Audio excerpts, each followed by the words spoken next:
السلام علیکم.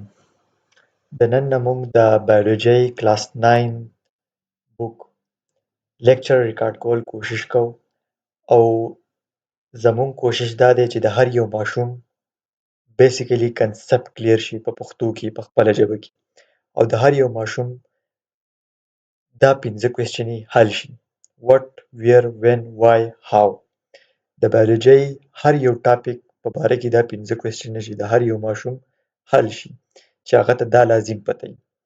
نو اولنی چپټر دی انټروډکشن ټو بایولوژي. بایولوژي انټروډکشن، بایولوژي دی څه شی، کوم ځای نه راغلي، څنګه دی،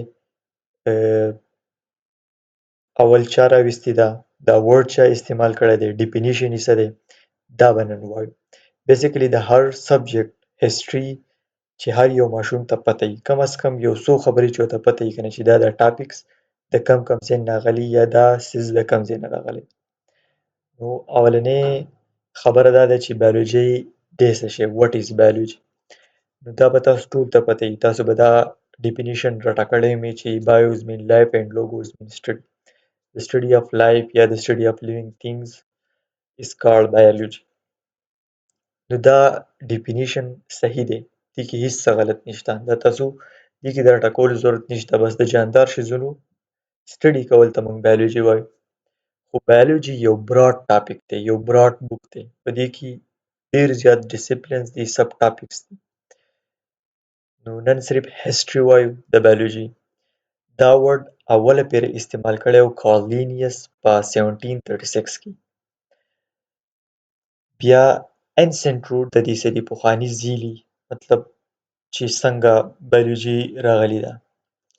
نو نیچرل هسټري دا وایي چې دا جاندار کم هیومنز چې وو هغوی کلاسیفای کړي وو چې دا جاندار څیز دوه قسمه دي، یو بوټی دی یو ځناور دی. او مینرلز دا قسمه کنسپټ و د خلکو چې دا جاندار دی دا بې جانه دی، دونه خاص علم نه و، نالج نه و. بیا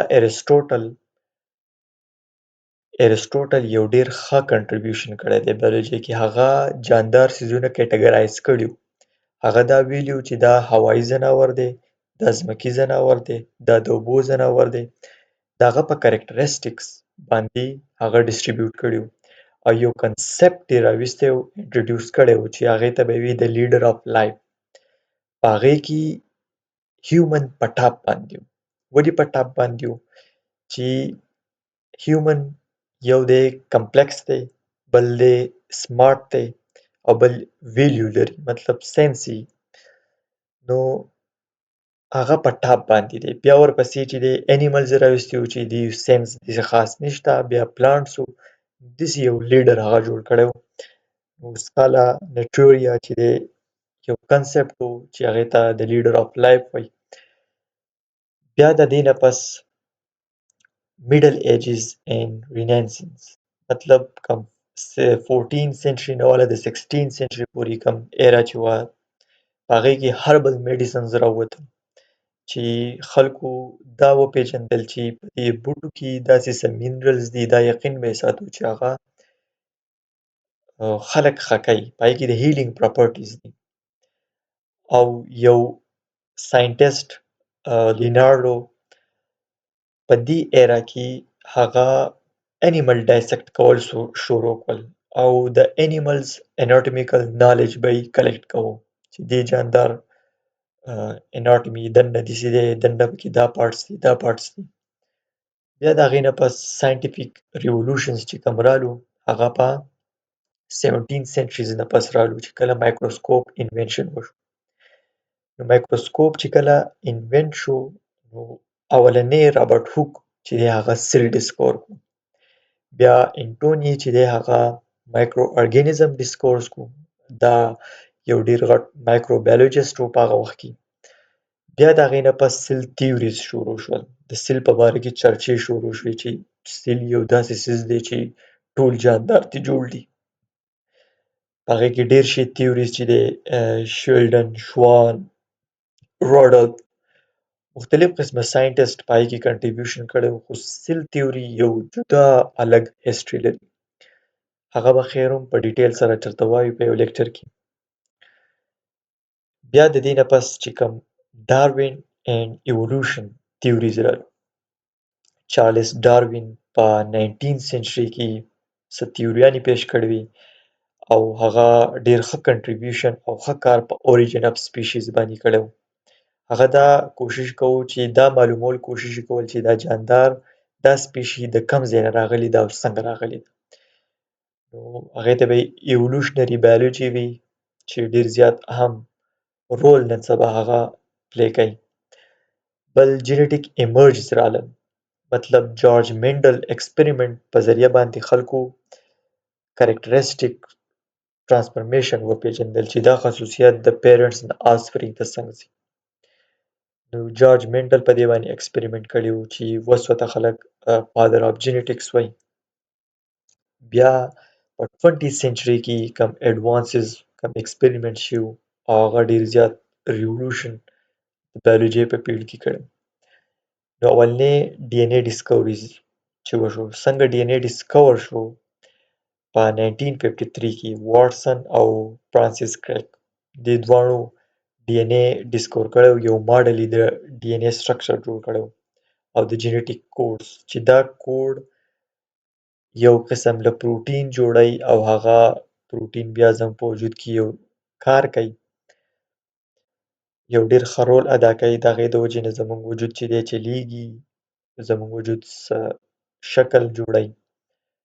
بیا بایوټیکنالوژي یو فیلډ راغلو چې هغه جینیټیک انجینیرینګ، کلونینګ او جین ایډیټینګ ټیکنیکس ډیولپ کول چې په هغې کې دا جینیټیک کوډ به یې چینج کول چې هغو به مختلف قسمه پروټین جوړول. چې د هغې یو مثال تاسو له زه درکړم چې مخکې به انسولین جوړېدل د ډایبیټیک پیشنټس دپاره، ډیر زیات پیکس چې دی هغه به یې حلالول او د هغې نه به انسولین ایسولیټ کول. بیا د جینیټیک انجینیرینګ په ذریعه باندې انسولین جین چې کوم و هغه یې بکټیریا ته انسرټ کو او هغه بکټیریا به په لږ وخت کې بلا شي انسولین جوړول. دا یو ډیر غټ کنټریبیوشن و د بایوټیکنالوژي د وجې نه. بیا ایکالوجي کنزرویشن، مطلب خلکو دا اویرنس پیدا کول شروع کول، ساینټسټ بیسیکلی چې انوایرمنټل ایشوز راځي نو د دې د وجې نه دا بوټي کنزرویشن د دې شیزونو خیال ساتل پکار دی. ماډرن بایولوژي کې چې دا اهم پته موږ ته ولګېده چې بایولوژي یوازې صرف بایولوژي نه ده چې دا د نور فیلډ سره هم تعلق ساتي، د هغې د پرنسپل سره تعلق ساتي. مثال کې طور پر کیمسټري سره، فزیکس سره، میډیسن سره، دا ټول دا یو ریلیټډ فیلډ دی. جینومیک نن سبا په عروج باندې دی چې په 2003 کې هیومن جینوم پراجکټ هغه کمپلیټ شو او اوس هم کوشش روان دی د مختلف قسمه انیملز جینوم کوډ کیږي او د هغې نه پته لګي چې دا جین څومره جین دی په یو انیملز کې، هیومن کې more than 23,000 جینز دی په هیومن باډي کې. او په یو جین کې چې هم ایله ګډوډ راشي یا میوټیشن راشي نو هغه ډیزیز کاز کوي. د هغې د وجې نه بیا موږ ته پته لګي موږ د هغې بیا ټریټمنټ کوو. ایمرجنګ فیلډ نن سبا ساینتیټیک بایولوژي ده، بایوانفارمیټکس دی، سیسټم بایولوژي ده او ډیر زیات کمپلیکس بایولوژیکل سیسټم نن سبا فیلډز نوي نوي راځي، نوي نوي ډسکوریز راځي. دا مختلف قسمه سورسز دي کوم نه چې دا نوټس ما تیار کړي وو صرف د هسټري اف بایولوژي. باقي هر یو ټاپک به موږ چې دی د کلاس 9 بوک سره ریلیټډ چې کوم دی هغه به موږ دومره وایو چې صرف کنسپټ کلیر شي. تhank you. که ویډیو ستاسو خوښه شوي خپل ملګرو سره یې شیر کړئ، خپل کلاس میټ سره یې شیر کړئ چې هغه هم د دې نه لږ فایده واخلي. الرحمن الرحیم. بایولوژي کلاس 9 لیکچر 2 کې تاسو ټول ته خوش آمدید ویم. په دې لیکچر کې به موږ د برانچز اف بایولوژي په باره کې خبره کوو چې د بایولوژي څومره برانچز دي او کم کم اهم برانچز دي او د کم برانچز څه څه کار دی. او په کم برانچز کې به موږ څه سټډي کوو. نو د ټول ناول انټروډکشن د برانچز دا دی چې مختلف قسمه برانچز دي، هغه په لیوینګ تینګز کې سپیشلایزد کار کوي، انډرسټینډینګ کوي، چې ته هغه بیټر انډرسټینډ کړي، وپېژنې چې دا برانچ دا څنګه کار کوي، څه کوي او موږ ته څه ښیي. نو که په دې برانچز کې تاسو بیچلر کوئ، نو تاسو به د ټولو نه اهم چې کوم مین برانچز دي هغه باټني ده، زوالوجي ده، مایکروبیولوژي ده. دا به تاسو مخکې ویلي وي چې د سټډي اف پلانټ ته موږ باټني وایو، سټډي اف انیمل ته موږ زوالوجي وایو، سټډي اف مایکروبیولوژي ته موږ مایکرو ارګانیزم ته موږ مایکروبیولوژي وایو. خو په دې کې د ټول نه اهم خبرې دا دي چې که تو بیچلر واخلې په باټني کې، مطلب تو بی ایس باټني کې یا بی ایس زوالوجي کې یا بی ایس مالیکولر مایکروبیولوژي کې، نو تو به خامخا د دې کوم ادر برانچز دي د هغې سره به تو ټچ وي. فار ایگزامپل هغه به تو خامخا وي، که هغه مالیکولر بیولوژي ده، که هغه جینیټکس دی، که هغه ایولوشنري سټډي ده، که هغه ټیکسانومي ده، که هغه بایوکیمسټري ده. دا کوم برانچز دي دا به تو خامخا سټډي کوې په بي ایس کې. دا به تو دا فنډامنټل دي، دا به وې. که تو بیچلر باټني کې، بیچلر زوالوجي کې، بیچلر مایکروبیولوژي کې، خو دغه ادر فیلډ برانچز چې کوم دي دا به هم تو سټډي کوې. که ته وایې نه زه سپیسیفیکلی بیچلر په یو خاص پروګرام کې کوم، په جینیټیک کې کوم یا په بایوټیکنالوژي کې کوم یا په ټیکسانومي کې کوم یا په ایولوشنري بیولوژي کوم، نو ته به خاص پروګرام ګورې د یونیورسټۍ چې هغوی سپیسیفیکلي په دغه کې دغه کورس کوي. ادر برانچز چې کوم دي اګریکلچر چې هغه تعلق ساتي د کراپ سره، لایف سټاک پروډکشن سره، چې څومره بوټي دي د هغې سټډي ته موږ څه وایو اګریکلچر بیولوژي. اسټروبیولوژي د سټډي اف لایف بیاند د یونیورس، چې یونیورس کې پلانټ سټډي کول، په هغې کې لایف کتل چې دلته لایف ایگزیسټ کیږي نه کیږي، هغه سټډي کولو ته موږ څه وایو اسټروبیولوژي. فار ایگزامپل ناسا په دې کې ښه کردار کوي، ایلان ماسک کوم سپیس ایکس کمپني ده هغه هم ډېر زیات اسټروبیولوژیسټ په هغې کې شته، هغوی ګوري. او یو ریسرچ چې دی کیږي زیاتره په هغه ځایونو کې، کم ځایونو کې چې لایف پاسبل نه وي، لکه ډیزرټ چې هغه ډیزرټ چې هلته لایف پاسبل نه وي، هغوی د هغه ځینې سامپل اخلي او مایکروبز ګوري چې هغوی هغه مایکروبز ګرو کړي په ادر پلانټس کې. بیا اناټومي کې موږ سټډي کوو د سټرکچر اف انټرنل سټرکچر اف پلانټ اینډ انیمل، دننه سټرکچر څنګه دی د پلانټ او د انیمل. اوس دا کوم برانچز چې ما راټول کړل دي دا ما الفابیټیکلي اډر باندې ارینج کړل دي، اول A دی، بیا به داسې B، بیا C، بیا D. اناټومي موږ ووایو اوس بایو کلایمټالوجي، په دې کې موږ انټریکشن د کلایمیټ او د جاندار شیزونو سټډي کوو، چې جاندار سیز او د کلایمیټ په منځ کې څه تعلق، هغې سټډي کولو ته موږ بایو کلایمټالوجي وایو. بایو کیمسټري کیمیکل پروسس په جاندار کې څنګه کیږي، هغې ته موږ بایو کیمسټري وایو. زیاتره ارګینیک کیمسټري چې کوم دی هغه په دې کې سټډي کیږي، امینو اسید شو، فیټي اسید شو، کاربوهایډریټ، فیټس، لیپټس، دا ټول په دې کې راځي.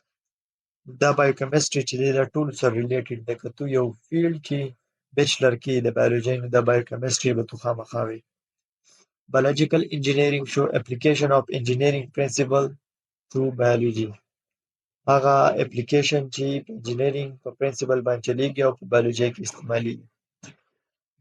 بایو جیوګرافي شو چې جاندار څیزونه په جیوګرافیکل ایریا یا په جیوګرافیکل ډسټریبیوشن څنګه د هغې شوی دی او ژوند راغلی دی، لایف راغلی دی. بایو انفارمیټکس چې کمپیوټر سره تعلق ساتي، چې د کمپیوټر په ذریعه باندې موږ بایولوجیکل انفارمیشن اخلو، د هغې سټوریج کوو، منیجمنټ کوو، هغو باندې ځان پوهه کوو، دې ته بایو انفارمیټکس وایي. بایو فزیکس چې بایولوجیکل پروسس چې کوم ده فزیکس په پرنسپل باندې کیږي. نن سبا چې کوم سټي سکین دی، ایم آر آی، ایکس ریز، دا ټول د بایو فزیکس انوینشنز دي. بایو ټیکنالوژي چې موږ جاندار استعمالو دا for the benefits of humanity، یا یو موږ پروډکټ داسې جوړ کړو چې هغه د جاندار نه موږ واخلو او جاندار پکې یوز کړو چې هغه د انسانیت خیال کوي. لکه اوس انسولین چې دی بکټیریا جوړوي او هغه ډېر زیات ضرورت دی ډایبیټیک پیشنټس ته انسولین. نو هغه چې کوم جوړېږي د بایو ټیکنالوژي په ذریعه باندې جوړېږي. بایو سټیټسټیک سوري په دې کې زه غلط شوی یم چې د سټډي اف ټیشو ما دې ته لیکلی دی. او کنزرویشن اف بایولوژي، سیل بایولوژي کې هم غلط شوی یم، دا د سټډي اف بایولوژیکل مالیکولر لیول، دا ما لږ غلط کړي دي. په سیل بایولوژي کې موږ د سټډي اف سیل، cell is the basic structure and functional unit of life. دا به تاسو ته پته وي ټول جاندار د سیل نه جوړېږي. د هغې سټډي ته موږ څه وایو؟ سیل. سپیسیفیکلي د سیل سټډي ته موږ څه وایو؟ سیل بایولوژي. کنزرویشن بایولوژي کې موږ هغه جاندار هغه سټډي کوو چې هغه موږ سیف کولی شو، کنزرو کولی شو، هغې ته کنزرویشن اف بایولوژي وایو. بایو سټیټسټکس کې موږ میتھمیټکس، پریډکشن، فارمولاز دا استعمالو چې موږ ته پته لګي چې یو بیماري په دونه خلکو ته ده، نو په دونه خلکو کې به یا په زرو خلکو کې به څونه شي، یا په سلو خلکو کې لسو خلکو ته بیماري ده. بیا بایو سټیټسټیک فارموله په ذریعه باندې موږ هغه معلوموو چې په زرو خلکو کې به دا بیماري څونه وي، یا داسې موږ ایریا راواخلو. دې کې موږ بایو سټیټسټیکس انوالو کوو. ایکالوجي کې موږ څه سټډي کوو؟ ایکالوجي کې موږ سټډي کوو جاندار چې د یو انوایرمنټ ته فټ وي، د هغه هیبیټیټ بیسیکلي سټډي کوو چې کم هیبیټیټ ته کم قسم جاندار چې دی هغه هلته سروایول کولی شي او هغه جاندار ته سروایول ضرورت وي.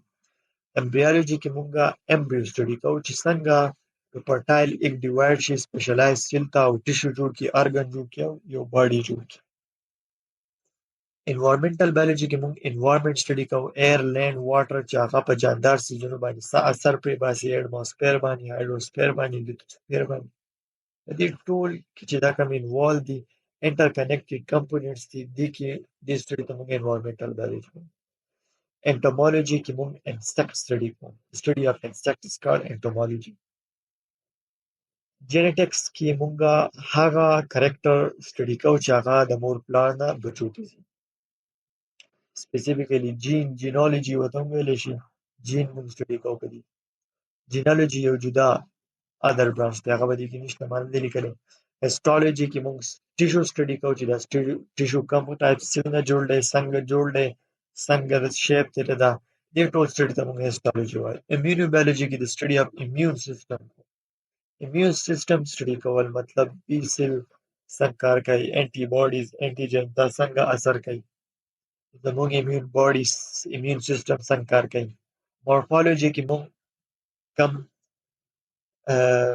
ایکسټرنل سټرکچر دی، شیپ، سایز دا څنګه جوړ دی، دې سټډي ته موږ مورفولوژي وایو. میډیسن کې موږ د یو بیمارۍ ټریټمنټ، د هغه ډایګنوسس او پریونشن چې دی موږ سټډي کوو، دې ته میډیسن وایو. مالیکولر بایولوژي کې موږ د بایولوژي مالیکولر لیول باندې سټډي کوو، مطلب په وړو ذرو باندې اتامک لیول باندې چې ګلوکوز څنګه کنورټ کیږي اے ټي پي ته، یا فوټوسنتھیسس څنګه کیږي، دا مالیکولر بایولوژي کوي. میرین بایولوژي کې موږ د بو کم ځناوران چې دي اوشن کم میرین باډیز دي هغه موږ سټډي کوو. فزیالوژي کې موږ فنکشن چې دی بیهیویر د جاندار څیزونو سټډي کوو، living organism and their parts هغه یې څېړو. پلیونټالوژي کې موږ فوسل سټډي کوو چې پخواني جاندار څیزونه څونه وخت دي او د کم انسیسټري سره تعلق ساتي. بس په دې کې دوه ټایپس دي چې کم پلانټس موږ فوسل سټډي کوو هغه ته پیلوباټني وایي، یا چې کم انیمل سټډي کوو هغې ته موږ پیلوزوالوجي وایو. پیرسټالوژي کې موږ پیراسایټ سټډي کوو، سټډي اف پیراسیټیک ارګانیزم ته موږ پیرسټالوجي وایو. فارماکالوژي کې موږ ډرګ سټډي کوو، که فارمیسي تاسو اخلئ نو تاسو فارماکالوجسټ به تاسو پرې لیکي. سټډي اف ډرګس دې ته موږ فارماکالوژي وایو. سوشیو بایولوژي کې مونږه ساينټیفیک سټډي بایولوژیکل اکسپټ سوشل بیهیویر د جاندار او د انسان دې ته مونږ سوشیو بایولوژي وایو. ټیکسانومي کې مونږه نیمینګ اینڈ کلاسیفیکیشن اف لیوینګ څنګه جاندار سیز له نیم مونږ ورکو دغه کلاسیفیکیشن وکړو لکه کینګډم مونیرا پروټسټا انیملیا پلانټیا کینګډم پلانټیا دا ټول چې کوم دي جنر سپیشي دا ټول مونږ په دې ټیکسانومي کې سټډي کوو. دا په نیکسټ روان چپټر کې په ډیټیل سره ووایو چې دا کم کلاسیفیکیشن دی خو دا ټول د دې پیډ سره تعلق ساتي ټیکسانومي سره. Thanks for watching. Assalamu alaikum. Welcome back to this new lecture. The lecture کې به 1.5 chapter number first the biology class 9 the five kingdoms topic چې کوم دی دا به ډسکس کیږي. five kingdoms دي زموږ سره مونیرا پروټسټا پنجای پلانټیا انیملیا د دې ټولو به چې دی مونږ مین خصوصیت چې دی هغه سمپلی چې دی ډسکس کوو چې په اسانه طریقه باندې چې تاسو ته هغه یا لایف ټایم یاد وي. اوله خو هسټري په باره کې لږ خبره کول پکار ده چې دا فایو کینګډمز جوړ شوي څنګه دی. نو په دنیا کې 8 ملیون سپیشي چې دی ریسنټلی پریزنټلی ډسکور او کنټینیوسلی نیو ونس چې هغه ډسکور کیږي معلومیږي. نو چې نیو ونس ډسکور شي هغه په کم کینګډم کې اچول دي په کم ګروپ کې اچول دي. نو د دې شاته غټه هسټري ده. مخکې ارسټوټل او نور داسې ریسرچر هغوی دا لیوینګ ارګانیزم کلاسیفای کړي وو په هوایي ځناور باندې مطلب هوایي جاندار شو د اوبو جاندار شو ځمکې جاندار شو په داسې قسمه کلاسیفیکیشن یې وکړی. خو بیا د وخت سره چې چینجز راتلل نو رابرټ وایټ یو باټنیسټ دی چې هغه یو فایو کینګډم کلاسیفیکیشن سیسټم پروپوز کړو 1969 او هغه جاندار کلاسیفای کړو په سیل سټرکچر بیس باندې په ټیلس ارګنایزیشن باندې په موډ اف نیوټریشن باندې ریپروډکشن باندې پالوجینیټک ریلیشنشپ باندې. ښه نو اولنی کینګډم زموږ سره دی کینګډم مونیرا. کینګډم مونیرا ته موږ کینګډم پروکریاټس هم وایو. پروکریاټس مطلب چې پری اف نیوکلیس مطلب دا داسې جاندار دی چې په دې کې سیل کې به نیوکلیس نه وي. دا پروکریاټس دي زموږ سره ټول او دا داسې جاندار دی چې دا هر قسم هیبیټیټ کې پاتې کیدی شي. دا د یخ نه یخ ځای انټارکټیکا کې هم پاتې کیدی شي د ګرم نه ګرم ځای ډیزرټس کې هم پاتې کیدی شي او په اوبو کې هم پاتې کیدی شي او په وچه هم پاتې کیدی شي. او دا به سنګل کار ارګانیزم به مطلب یونیسیلولر به او د دې سیل وال به د اماینو اسید او د پولیسیکرایډز نه جوړ او د موډ اف نیوټریشن چې دا به اټوټراپ ومي هیټروټراپ. اټوټراپ وایي چې خپل خوراک خپله تیاروي.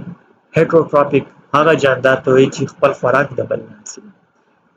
فار ایگزامپل بکټیریا د مونیرا چې کوم ایگزامپل دي مختلف قسمه بکټیریاز دي چې بکټیریا په څلور قسمه کیټګري کې ډیوایډ شوي دي.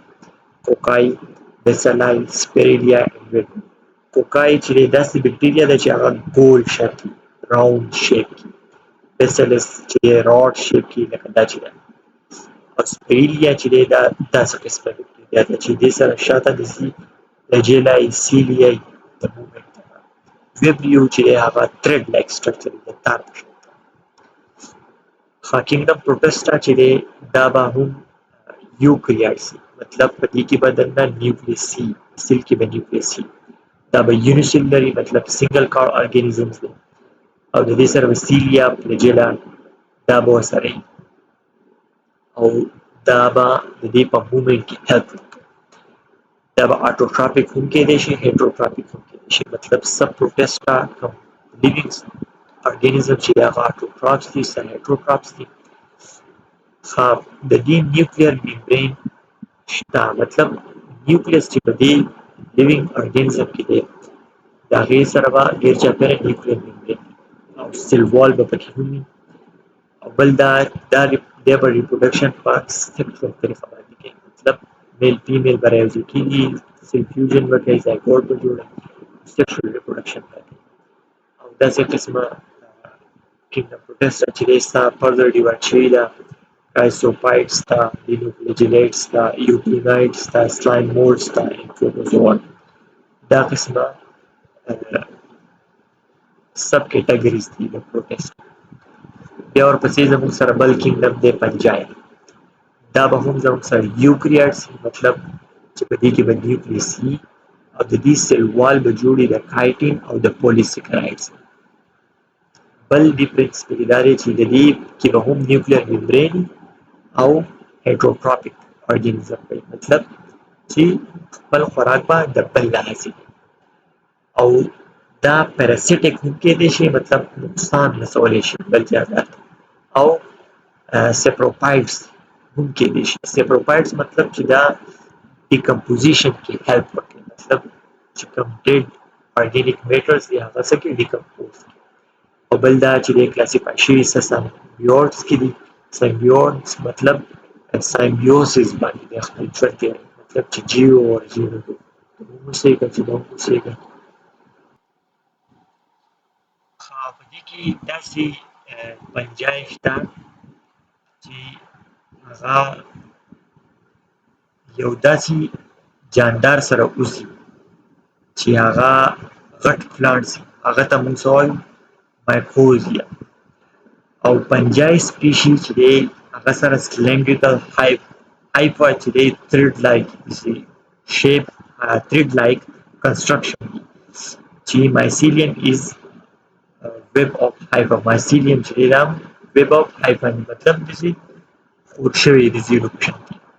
خاصم هایپن چې دی هغه انبروکن ټیوبس په شان دي and ملټي نیوکلیټډ سایټوپلازم او ډیر زیات نیوکلیس پکې. بیا پلانټیا کینګډم پلانټیا چې دی دا د ټول نه اولنۍ خبره چې دا به یوکریاټس وي، په دې کې به کلوروپلاست. کلوروپلاست پکې ولې ځکه چې دا آټوټراپس دي او د کلوروپلاست په ذریعه باندې د خپل خوراک دی. نو کلوروپلاست آټوټراپ ارګانیزم شو. بل د دې سیل وال به د سیلولوز سپیلینګ به غلط لیکلی دی، سوري فار دیټ. خو او نیوکلیر ممبرین به هم دا ملټي سیلولر دي. په دې کې ځینې جاندار چې د سپورس په ذریعه باندې ریپروډکشن کوي، ګیمیټس فارمیشن په دې کې ټو ډیفرنٹ لایف فیزز کې دي. دا چې دی کینګډم انیملیا چې یوکریاټس دي. یوکریاټس مطلب چې نیوکلیس پکې شته خو سیل وال پکې نشته. او دا به هیټروټروپیک مطلب چې دی به د خپل خوراک بل نه حاصلوي.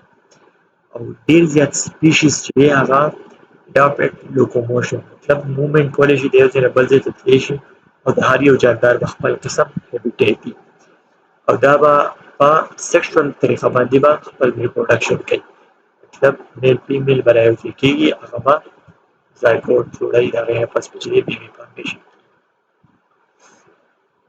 او که ستاسو څه قسم سوال یا ډسکشن دي ما ته په دې ایمیل ایډرس باندې میل کولی شئ.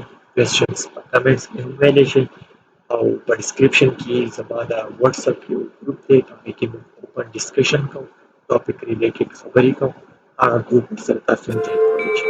تھینکس فار واچینګ. او د راروان ټاپک لپاره بیا خو السلام علیکم. بسم الله الرحمن الرحیم. نننی ټاپک زموږ دی د کلاس 9 چپټر فرست 1.6 ټاپک چې دی هغه د هولي قرآن اینڈ بایولوژیکل ساینسز.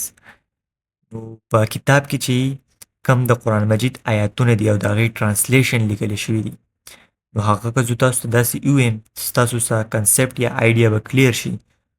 خو ما ته د دې نه ښه آیډیا دا ښکارېده چې زه اسلامیک سکالر یو څو ویډیوز د بایولوژیکل ساینسز ریلیټډ هغه زه وګورم او هغې نه داسې یو ویډیو جوړه کړم چې تاسو ته ښه کنسپټ کلیر شي. ډاکټر اسرار احمد صاحب او انجینیر محمد علي میرزا دا دوه داسې سکالرز دي چې دوی لیکچرز زه ډېر زیات ګورم او د دوی په لیکچر باندې ډېر زیات زه ښه پوهېږم. نو د دوی څه لیکچرز ما د بایولوژیکل ساینسز ریلیټډ راغستی دي هغه تاسو وګورئ. علم की दो इकसाम है, एक revealed knowledge है, वही का इल्म जो अल्लाह ताला ने पैगंबरों के जरिए दिया, किताब और सुन्नत का इल्म, और दूसरा एक्वायर्ड नॉलेज है जो इंसान अपने एक्सपीरियंस से, ऑब्जर्वेशन से हासिल करता है।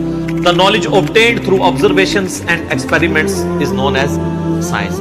वो एक्वायर्ड नॉलेज है। इस्लाम बस इन दो उलूम को मानता है, तीसरे किसी इल्म को नहीं इस्लाम मानता। या वही तस्दीक कर दे किसी चीज की, या साइंस तस्दीक कर दे। अब क्या वही तस्दीक करती है कि काली बिल्ली रास्ता काट दे तो ये नहुसत है, और क्या साइंस इसकी तस्दीक करती है? तो गलत है। कि साइंस और टेक्नोलॉजी कुरान का मौजू है ही नहीं। अलबत्ता कुरान हकीम में उसके हवाले मौजूद हैं, कॉस्मोलॉजी के हैं, जियोलॉजी के हैं, एम्ब्रियोलॉजी के तो बहुत हैं। बार बार आता है एम्ब्रियोलॉजी का मामला, किन मराहिल से होकर इंसान की जनीन जो है वो बतने मादर में किन किन मरहलों से गुजर कर मुकम्मल होता है, ये बहुत आया है। फिर यह कि बहुत से वो हवाले जो एस्ट्रोनॉमी से मुताल्लिक हैं, इन ये जितने भी हवाले हैं, अगरचे कुरान का मौजू नहीं है ये साइंसेस, लेकिन कुरान मजीद में हवाले मौजूद हैं, और ये हवाले लाज़िमन दुरुस्त हैं, 100% दुरुस्त हैं। अलबत्ता यह कि अगर हमारे असलाफ उनको सही तौर पर नहीं समझ सके तो इसमें उन पर कोई तान नहीं है, कोई इल्ज़ाम नहीं है, इसलिए कि इस मैदान में कुरान का असल मौजू तो ये था ही नहीं।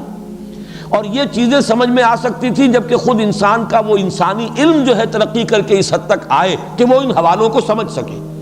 वरना यह है कि उसके बारे में अगर कोई गलत ताबीरात पहले हो गई हैं तो इसमें कतअन कोई शय जो है तान वाली नहीं है, इल्ज़ाम वाली नहीं है हमारे असलाफ की। यहाँ तक कि मैं आखिरी बात कह रहा हूँ, कुरान में जो रेफरेंसेस आए हैं इन फिजिकल फिनोमेना के, उनमें कोई शय हकीकत के खिलाफ नहीं हो सकती। उसके ज़िमन में डॉक्टर रफ़ीउद्दीन का एक कौल, शायद उन्हें भी कहीं और से मिला हो, लेकिन मुझे चूंकि उन्हीं से मिला, मैं उन्हीं के हवाले से अर्ज़ कर रहा हूँ। बड़ी प्यारी बात वो कहा करते थे, ये कायनात अल्लाह का अमल है और कुरान अल्लाह का कौल है। बदीउस समावाति वल अर्द, ये लफ्ज़ आ चुका है सूरह बकरा में। क्रिएशन एक्स नहीं लो, अदम महज से वजूद में लाने वाला वो है कि जो आसमानों और ज़मीन को वजूद में लाया है अदम महज से। अन्ना यकूनु लहू वलद, उसके औलाद कैसे हो सकती है? वलम तकुन लहू साहिबा, जबकि उसकी कोई बीवी नहीं, कोई जोरू नहीं, तो औलाद कैसे हो जाएगी? वह खलक कुल्ल शैइन, और उसने तो हर शय को पैदा किया है। एक खालिक है, बाकी सब मखलूक है। वह हुआ बिकुल्ल शैइन अलीम, और वो हर चीज का इल्म रखता है। उसकी मखलूकात में से कोई शय उसकी निगाहों से एक लम्हे के लिए भी ओझल नहीं है। वह हुआ लज़ी अंज़ला मिनस समाए मा, और वही है कि जिसने उतारा है आसमान से या बुलंदी से पानी। फ़अख़रजना बिही नबात कुल्ल शै, फिर हमने निकाल दिया उसके जरिए से हर शय की नबातात, उगने वाली हर शय जो है नबातात जमीन से निकाली। फ़अख़रजना मिन्हु, तो हमने उससे उसके जरिए निकाले उसमें से खदिरन, सरसब्ज खेती। नुखरिजु मिन्हु हब्बन मुतराकिबा, जिसमें से हम निकालते हैं कि जो दाने हैं एक दूसरे के ऊपर चढ़े हुए हैं। अब सिट्टा है तो चाहे वो कोई किसी भी यानी उसका है अनाज का, अब किस तरीके से कि दाने के ऊपर दाना चढ़ा हुआ होता है। हब्बन मुतराकिबा, ये दाने एक दूसरे के ऊपर चढ़े हुए होते हैं। व मिन नख्ल मिन तलहा किनवान दानियतुन, और खजूर के गाभे में से गोशे होते हैं कि जो लटकते हुए होते हैं। व जन्नात मिन अनाबिन, और बागात हमने बना दिए हैं जो कि खजूर अंगूरों के हैं। व जैतूना, और जैतून, व रुम्माना, और अनार, मुश्तबिहन वगैरह मुतशाबिह, ऐसे भी जो एक दूसरे से मिलते जुलते हैं रंग में, रूप में, शक्ल में, और ऐसे भी हैं कि जिनमें कुछ फर्क है। उन्जुरू इला समरिही इज़ा अस्मरा, जरा गौर से देखा करो उसके समर को जबकि वो पकता है, कैसा तदरीजन उसके अंदर, अभी बड़ा कच्चा फल है, फिर उसके अंदर वो पकने का अमल इस तरह तदरीजन हो रहा है। उन्जुरू इला समरिही, इन समरात को देखा करो, इज़ा अस्मरा, जबकि वो पकते हैं, फल लाते हैं। वयनइही, और उसके पकने को भी देखो। इज़ा ऐनआ, ये गोया कि यहाँ महजूफ होगा। वयनइही इज़ा ऐनआ, उन्जुरू इला समरिही इज़ा अस्मरा, देखो उसके फल लाने को जबकि वो फल लाए। वयनइही इज़ा ऐनआ, और उसके पकने को देखो किस तरह तदरीजन वो पकता है। इन्न फी ज़ालिकुम लआयातिन लिक़ौमिन युमिनून, यकीनन इसमें है निशानियां उन लोगों के लिए जो ईमान लाना चाहें या जो ईमान रखते हो। जिनके पास थोड़ा ईमान है, इन आयात पर गौर करेंगे, ईमान बढ़ जाएगा, ईमान में इजाफा होगा। ज़ादतहुम ईमाना, اور جن کے دلوں میں طلب ہدایت ہے انہیں انہی نشانیوں سے ایمان کی دولت نصیب ہو جائے گی۔ الذی احسن کل شیء، جس نے کہ جو شے بنائی، کل شیء خلقہ، جو شے بھی اس نے بنائی بہت خوبصورت بنائی، بہت عمدہ بنائی، اس کی خلقت میں کوئی نقص تم نہیں دکھا سکتے، کہیں کوئی کوتاہی نہیں دکھا سکتے۔ وَبَدَأَ خَلْقَ الْإِنسَانِ مِنْ طِينٍ، اور انسان کی تخلیق کا آغاز کیا گارے سے۔ یہ تخلیق کا آغاز تو گارے سے ہوا، یا تو یہ کہ وہ آدم کی تخلیق جو ہے وہ جو اس جن مراحل سے ہو کر گزری ہے اس کو ہم کئی دفعہ دیکھ چکے ہیں، یا جیسے کہ میں نے سورہ مومنون کے شروع میں عرض کیا کہ خود ہر انسان کی بھی جو تخلیق ہو رہی ہے اس کا بھی اصل تو جو ہے کہ باپ کے جسم میں جو نطفہ بن رہا ہے تو وہ بھی تو ظاہر بات ہے کہ زمینی جو غذا ہیں اور وہ مٹی ہی کی کشید جو ہے وہی چیزیں ہیں کہ جس کے ذریعے سے وہ اس کا نطفہ بنتا ہے۔ اور ہم نے انسان کو مٹی کے خلاصے سے پیدا کیا ہے، پھر اس کو ایک مضبوط اور محفوظ جگہ میں نطفہ بنا کر رکھا، پھر ہم نے نطفے کا لوتھڑا بنایا، پھر لوتھڑے کی بوٹی بنائی، پھر بوٹی کی ہڈیاں بنائی، پھر ہڈیوں پر گوشت پوست چڑھایا، پھر اس کو نئی صورت میں بنا دیا۔ سو بڑا برکت والا ہے اللہ جو سب سے اچھا بنانے والا ہے۔ وَإِنَّ لَكُمْ فِي الْأَنْعَامِ لَعِبْرَةً، اور بے شک چوپایوں میں بھی تمہارے لیے عبرت ہے، اس اعتبار سے کہ اللہ تعالیٰ نے ان کو کیا کوالٹیز دی ہیں۔ عبرت یہ حاصل کرو کہ جس ہستی نے ان چیزوں کو بنایا ہے اور ان میں ایسی نعمتیں رکھی ہیں تو صرف وہی ہستی اس قابل ہے کہ اس کی پرستش کی جائے، اس کے ساتھ کسی کو شریک نہ ٹھہرایا جائے، اور یہ والی کوالٹیز دور دور تک کسی اور ہستی میں موجود ہی نہیں، سرے سے موجود نہیں۔ تو اللہ تعالیٰ دعوت توحید اپنی ان نعمتوں کے ذریعے دیتا ہے جو اتنی یونیک نعمتیں ہیں کہ مخلوق ان کوالٹیز کا سوچ بھی نہیں سکتی کہ اس طرح کی کوالٹیز کسی چیز میں پیدا کر سکے۔ تو چوپایوں کے اندر بھی تمہارے لیے عبرت کا نشان ہے کہ اس سے تم مورل لیسن حاصل کرو۔ خصوصاً نسقیکم مما فی بطونہ من بین فرث، ہم تمہیں پلاتے ہیں ان کے پیٹ سے جو گوبر و دم اور خون کے درمیان سے نکلتا ہے، لبنن خالصا، خالص دودھ، سائغ للشاربین، جو کہ پینے والوں کے لیے بڑی آسانی سے حلق سے نیچے اتر جاتا ہے۔ جو لوگ دودھ پینے کے عادی ہیں انہیں تو اس کا ٹیسٹ فیل ہوگا، لیکن جن لوگوں کو دودھ کے ساتھ کوئی شغف نہیں انہیں تو ان چیزوں کا وہ مزہ فیل نہیں ہوگا۔ پھر جو لوگ دودھ شوقیہ پیتے ہیں وہ بھی اس کے ایک اینگل کو دیکھ رہے ہیں کہ اس کا ٹیسٹ ہے، یہ نہیں دیکھ رہے کہ پوری کی پوری انسانیت اس دودھ پہ چل رہی ہے۔ آج دودھ ختم ہو جائے بچے بڑے ہی نہیں ہوں گے، بچے ماں کا دودھ پیتے ہیں، اور آج کل جو ہماری ایک میڈیکل کے پوائنٹ آف ویو سے کمزوریاں آ گئی ہیں انسانوں میں، اس کی وجہ سے زیادہ تر بچے تو گائے اور بھینس کا دودھ پیتے ہیں۔ ایون جو خشک دودھ ہوتا ہے وہ دودھ بھی بیسیکلی نیچر سے ہی حاصل کیا گیا ہوتا ہے، خود سے تو نہیں بنایا ہوتا۔ تو پوری کی پوری انسانیت ڈیپینڈنٹ ہے اس دودھ کے اوپر۔ السلام علیکم، بسم اللہ الرحمن الرحیم۔ ننے ٹاپک زمونږ دی د کلاس 9 بایولوجي چپټر نمبر 1 کې مسلم کنټریبیوشنز، په بایولوجي کې د مسلم څه کنټریبیوشنز دي؟ نو د 8 سنچري نه واله دا 15 سنچري پورې مسلم خاص کر په میډیسن کې ډیر ښه کنټریبیوشن کړی دی۔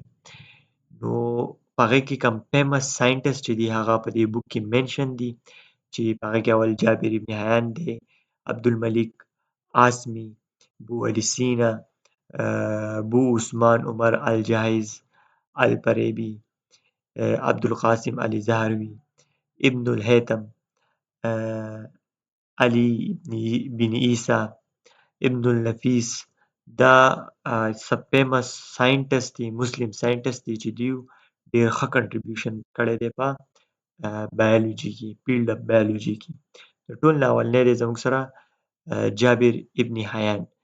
جابر ابن حیان دی پیدا شوی په کوفه عراق کې، او کوم میډیسنل ورک چې ده کړی دی هغه په توس ایران کې د ډېر زیات کړی دی، او د ډېر زیات کار چې دی هغه په عربیک لینګویج کې کړی دی۔ مین انټرست د دی الکیمی اینډ کیمسټري، میجک شیعاتي ریلیجیس فلسفي مطلب شیعه ریلیجن چې کوم شیعه چې ورته موږ وایو نو په هغې کې د ډېر زیات انټرسټ و.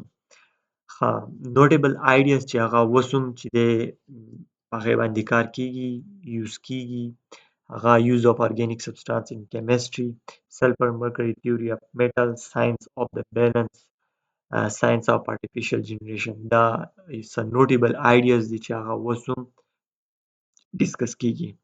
په هغې کې دویمې ساینټسټ دی زموږ سره الاسمي.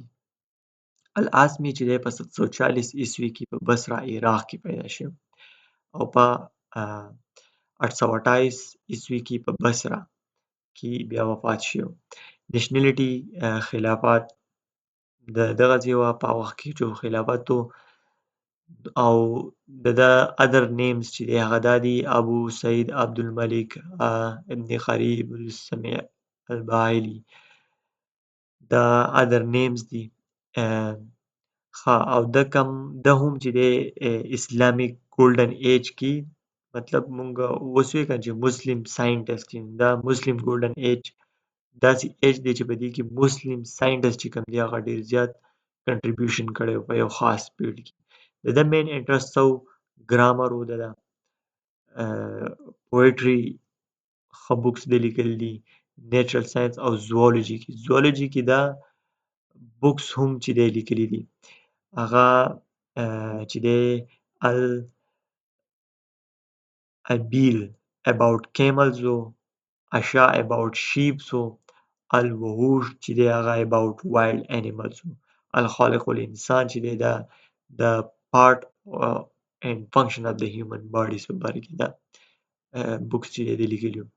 بیا دویمې زموږ سره دی بو الیسینا most famous work چې دی دا په book of healing philosophical and scientific encyclopedia the canon of medicine د ډېر زیات په میډیسنز باندې کار کړی دی. د مین انټرسټ څه و د مین انټرسټ و میډیسنز اروماتراپي ده philosophy and logic کلام اسلامیک theology science poetry دا د ده مین انټرسټ 130 ډیزیز چې دی هغه صرف په آی باندې چې هغه ډسکرایب کړي دي آی چې کوم 130 ډیزیز دی هغه ډسکرایب کړي ده. القانون بالطب چې دی هغه ټرانسلیټ شوی دی په یورپ لینګویجز کې. ښه بیا جاهز چې دی دا هم په تیولوژي زوالوجي فلسفي ګرامر dialectics rhetorics philology linguistics and politico-religious polemics دا په دې فیلډ کې ډېر زیات انټرسټ و او دی چې دی هم په بصره کې پیدا شوی دی او وفات شوی په بصره کې. ښه مین انټرسټ یې عربیک لیټریچر بایولوژي دا چې دی ما اوس ووی. ښه بیا د دې نه پس دی الفریبي چې دی د 870 خراسان کې پیدا شوی او په 950 داماسکس چې دی په دې کې وفات شوی. ښه د ده زیات انټرسټ په څه کې و د ده مین انټرسټ یې پولیټیکل فلسفي ریلیجیس فزیکس میټافزیکس چې دی نن سبا ډېر زیات ویلی کېږي او دا میټافزیکس په هغه وخت کې چې دی دا کار کړی و. لوجیک سایکالوجي اپسټیمولوژي ethics میوزیک تیوري دا د ده مین انټرسټ و. نوټیبل آیډیاز چې کوم اوس هم ډسکس کېږي هغه دی فادر آف اسلامیک نیو پلټونیزم فاونډر آف اسلامیک پولیټیکل فلسفي. ښه بیا زموږ سره چې دی دا دی عبدالقاسم الزهروي چې دی دا هم ښه سرجن و مسلم سرجن و پیدا شوی په 936 عیسوي کې او وفات شوی په 1004 عیسوي کې. خاص سرجن و د یونري بلیډر نه به ده سټون ریموو کول نو په دې باندې دی مشهور و. ابن الهیثم چې دی په 965 نواله 1039 عیسوي کې دونه پورې د ده لایف سپین و او آوټسټینډینګ بایولوجسټ و مسلم ورډ کې. uh, ophthalmologist is correct Greek concept of vision, electing retina as a seat of vision. eyesight باندې د ډیر زیات ګورو famous book چې دی کتاب المناظر منزل الحکمه چې دی هغه په لاتین کې هم ترانسلیټ شوی په ګریک کې هم په هیبریو کې هم او other western language کې هم هغه ترانسلیټ شوی علي بن اسحاق چې دی هغه هم eye specialist و well known famous eye specialist و structure functions of the disease eye باندې the 130 disease of the eye in his book describe کړل دي ابن النفیس چې دی famous known famous to په 13th century کې چې په circulation of blood in human body دا describe کړی و په خپل بوک کې په خپل ریسرچ کې دا ابن النفیس دی دغه سټیچو ده او the main interest چې دی په میډیسن سرجري anatomy biology islamic studies په دې کې نوټیبل چې دی الدورا سرا دا چې کوم بوکس دی دا نوټیبل ورکس دی مطلب دا هغه فیمس کتابونه دي چې اوس هم تر اوسه پورې خلک ګوري دا د فیمس مسلم ساینټسټ په باره کې سمپل لیکچرز و لازم نه ده چې د دې په باره کې په بورډ ایگزام کې راشي خو چې تاسو ته مسلم ساینټسټ په باره کې سلک ډیر معلومات دي د هغوی نومونه څه پته وي نو ښه خبره ده او که تاسو د هغوی ریسرچ د هغوی هیسټري د هغو کوم ورک وګورئ د هغې نه به ستاسو ریسرچ آیډیا ښه کېږي تاسو به خپل ریسرچ بیکګراوند چې دی هغه ډیولپ کولی شئ هغه به سټرانګ کړئ نو د دوی کوم ورک چې دی هغه کتل لازم دي که تو ریسرچ سایټ ته تلل غواړئ تhank you که تاسو ته څه مسله یا څه ما په ډسکریپشن کې خپل د واتساپ ګروپ چې دی لینک ورکړی دی هغه ګروپ لینک تاسو جاین کړئ هغې کې اوپن ډسکشن کیږي ټاپک په باره کې څه خبره یا څه کوېسچن وي تاسو هغه ویلی شئ الله حافظ بسم الله الرحمن الرحیم نننی ټاپک زموږ د کلاس 9 بایولوجي چپټر نمبر 1 لیول آف بایولوژیکل ارګنایزیشن نن به موږ د دې ټاپک په باره کې خبره کوو چې لیول کم لیول دي د بایولوژیکل ارګنایزیشنز نو په هغې کې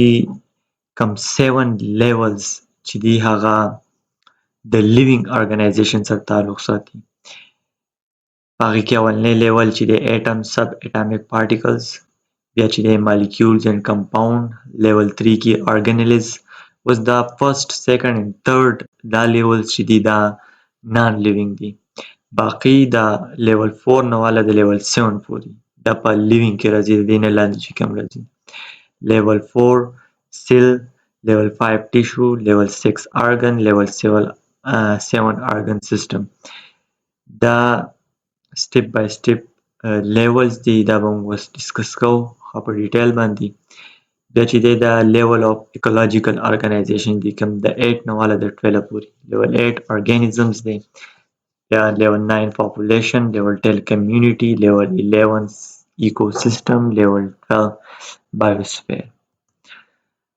atom and subatomic particles so atoms چې دا smallest unit دی of an element چې څومره هم میټرز دي په دنیا کې څه شی جوړ دی هغه د میټر نه جوړ دی او دا میټرز چې دی دا ایټم نه جوړ دي ایټم چې دی جوړ دی د پروټان نه د الکترون نه د نیوټرون نه پروټان باندې پازیټیو چارج وي په نیوټرون باندې چارج نه وي په الکترون باندې نیګیټیو چارج وي او دا پروټان او نیوټرون چې دی دا په نیوکلیس کې دننه او دا الکترون چې غیر چاپیره چول دي دا د الکترون کلاود نه یا د شیل نه تاسو ته وایي د دې نه دا غیر چاپیره چول دي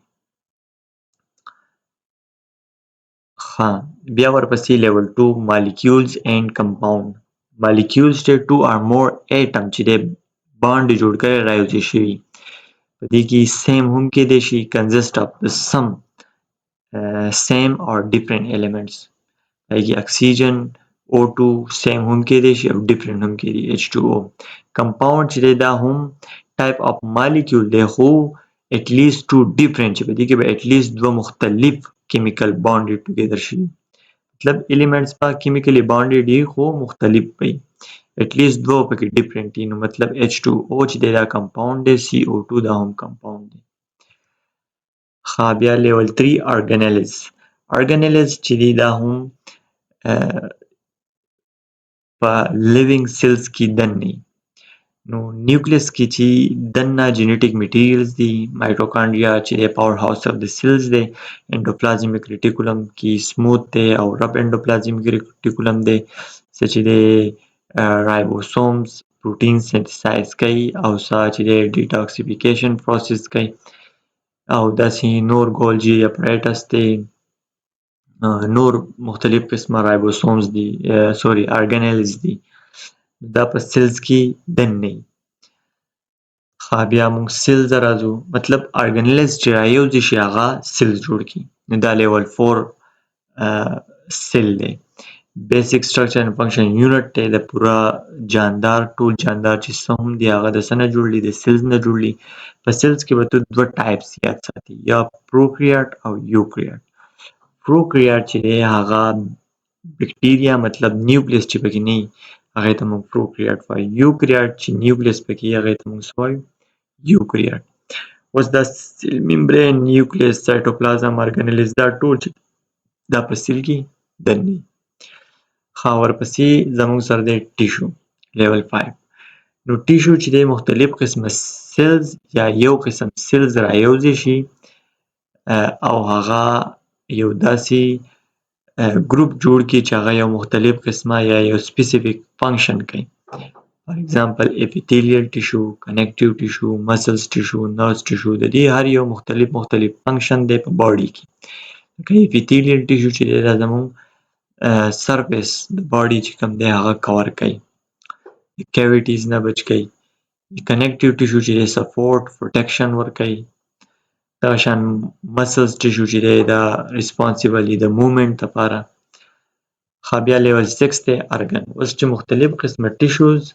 رايوځي شي هغه ارګن جوړ کړي ارګن یو داسې سټرکچر نه جوړي چې هغه زموږ په باډي کې یو مخصوص قسمه کار کوي فار ایگزامپل چې دی هارت زموږ پورا باډي ته بلډ سپلای کوي لنګز موږ چې کوم ساه اخلو د لنګز په ترو اخلو او دا لنګز اکسیجن کیری کوي زموږ بلډ ته دا رسوي لیور کډنی برین دا ټول زموږ سره څه دي دا ارګنز دي ها ورپسې دی لیول 7 دی ارګن سیستم اوس مختلف قسمه ارګنز چې رايوځي شي هغه جوړ کړي ارګن سیستم او دا ارګن سیستم بیا یو خاص کمپلیکس کار کوي مختلف کار کوي زموږ په باډي کې لکه اوس فار ایگزامپل سرکولیټري سیستم دی سرکولیټري سیستم صرف بلډ ترانسپورټ کوي او نیوټرینټ ګیسز یا ویسټ چې کوم دی هغه زموږ د وجود نه د سرکولیټري سیستم په ذریعه باندې د هر څه کیږي ریسپیریټري سیستم چې دی اکسیجن ایکسچینج کیږي اکسیجن اخلي کاربن ډای اکساید پریږدي ډایجسټیو سیستم زموږ خوراک چې دی کوم ارګنز نه تیریږي کم ارګن ډایجسټ کوي کم ارګن ابزارب کوي دا ټول سټډي په ډایجسټیو سیستم کې کیږي داسې مختلف قسمه ارګن سیستم دي زموږ په باډي بیا ورپسې دی ارګانیزمز چې ډیر شي مختلف قسمه ارګن سیستم رايوځي شي هغه یو ارګانیزم جوړ کړي جاندار جوړ کړي فار ایگزامپل په یونیسیلولر کې بیکټیریا په ملټي سیلولر کې پلانټس انیملز او د هر یو ارګانیزم خپل کریکټریسټکس دي دغه خپل ډایورسټي دغه خپل کلاسیفیکیشن دي دغه خپل هیبیټیټس دا به مخکې ښه په ډیټیل سره وایو بیا پاپولیشن چې دی یو مختلف قسمه ارګانیزمز یا یو قسم ارګانیزم رايوځي شي په یو خاص ایریا کې او هغه اوسیږي خپل ژوند تیروي هغې ته موږ وایو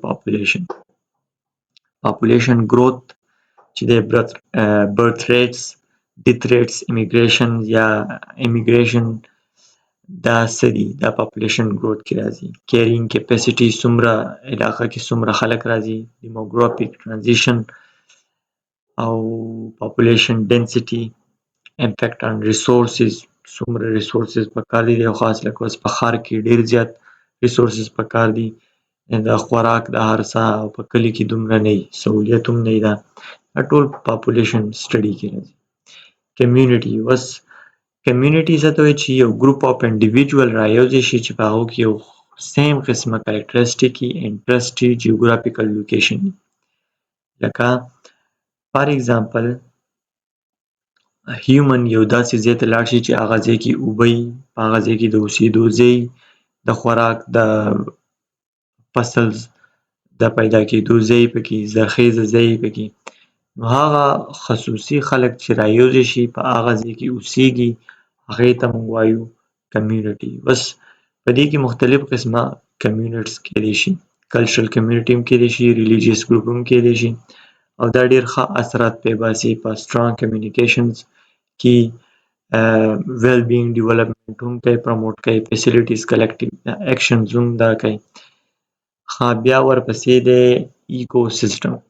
بس ایکو سیسټم چې دی کمیونټي د جاندارو چې هغه د یو ته بل سره تعلق ساتي په فزیکل انوایرمنټ کې، دې ته موږ وایو ایکو سیسټم. فار ایگزامپل پلانټ انیمل مایکرو ارګانیزم چې دی د بایوټیک او ایبایوټیکس چې نان لیوینګ کمپوننټ هم پکې هغه رايوځي، یو ځای کې اوسېږي، هغې ته موږ وایو ایکو سیسټم. هلته به صحیح انرژي فلو کېږي، مطلب انرژي به فوډ چین به پکې اثر کې چلیږي، فوډ ویب سټارټینګ فرام د پروډیوسر نه واله بیا د کنزیومر پورې، کنزیومر نه بیا د ډیکمپوزر پورې، دا یو فوډ چین به چلیږي، انرژي فلو به چلیږي. بیا نیوټرینټ سایکل به هم وي، فوډ سایکل چې کوم ما وویل دا به چلیږي. ایکو سیسټم ټایپس چې لینډ بیس هم دی، فارسټ بیس هم دی، ډیزرټ بیس هم دی، اکویټیک بیسډ هم دی. بایوډایورسټي به پکې لازمي په هایر وي، ډېره زیاته وي. بیا 12 چې دی بایوسفیر. اصل کې بایوسفیر چې دی ویلی شي دنیا ته په کوم سیټلایټ کې یا په کوم په سیاره کې یا په دنیا کې چې ژوند پاسبل وي هغه ته موږ بایوسفیر وایو. global sum of all ecosystem where life exists on earth. لکه اگزامپل ارت دی، زموږ دلته ژوند پاسبل دی، نو ځکه دې ته موږ بایوسفیر وایو. کمپوننټ به په دې کې صحیح پلانټ به پکې، انیمل پکې، مایکروبس پکې، او د دې به د یو ته بل سره انټریکشن، ایټماسفیر، هایدروسفیر، لیتوسفیر دا پکې. بیا سیلف ریګولیشنز دا ټول هر څه په بایوسفیر کې اهمیت لري، څه امپورټنس یې هم شته. دا به چې دی ښه په ډیټیل سره مخې ته ویلی کېږي، صرف د دې کنسپټ پکار دی چې دا وایي څه ده، دا په ذهن کې یاد وساتئ. Thanks.